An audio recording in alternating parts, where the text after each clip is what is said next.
और अभी है ना क्या समझ बात पा रहे हैं? ये हम लोग मुंबई गए थे एक बार किसी लीडरशिप मीटिंग में, समतल प्रदेश हो गया तो यहाँ से और सारी चीजें शुगर कब नॉर्मल हो गया समझ में ही नहीं आ रहा, और माइग्रेन कहाँ चला गया कभी समझ में ही नहीं आ रहा, एनर्जी लेवल जो गाड़ी चलाते समय उड़ने का चैलेंज था समझ में ही नहीं आया, चेहरा एक बार 15-16 में मुझे चेंजअप हो गया था, तो चेहरा पूरा ये डार्क था, काला काला हो गया था, धब्बे थे बहुत सारे, वो भी धीरे धीरे सब हल्का फुल्का हो गया। इधर आप ध्यान देते हो ना, बहुत ध्यान देते, और जबकि कोई सुबह में ऐसा नहीं कि कुछ क्रीम ले ना, कभी ऐसी आदत भी नहीं रही।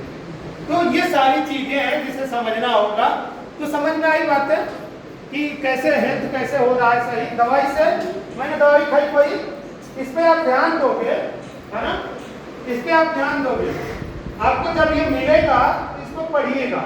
देखिए पहली चीज तो ये ग्रीन है, ठीक है, दूसरी चीज इधर देखेंगे तो एफएसएसआई का मोहर है, क्या है, एफएसएसआई का मोहर है। एफएसएसआई किस पे मोहर लगाती है अपनी दवाइयों पे, दवाई पे नहीं लगता है, किस पे लगता है, इसका मतलब ये है food safety standard authority of India, है ना, ये भारत सरकार द्वारा किसी भी खाने पीने वाली चीजों पे इसकी मोहर लगाई जाती है।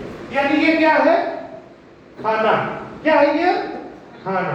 तो इसे खा करके हम जीवन भर चाहे तो क्या रह सकते हैं, स्वस्थ रह सकते हैं, अपनी बीमारियों से बाहर आ सकते हैं। दूसरी चीज इसमें एक और चीज यहाँ लिखा है, अगर ध्यान से देखेंगे तो अभी इसकी चर्चा करेंगे आगे। क्या लिखा है देखिए ध्यान से, जीआई है ना, इसको पढ़िएगा, ये मेडिकल टर्म है, ग्लाइसेमिक इंडेक्स है ना, इसका ग्लाइसेमिक इंडेक्स मात्र 15 से 20 के बीच है। किसी खाना 3 तरह का होता है, खाना कितने प्रकार का होता है, 3 तरह का, एक लो जीआई, मीडियम जीआई और हाई जीआई, है ना। तो ये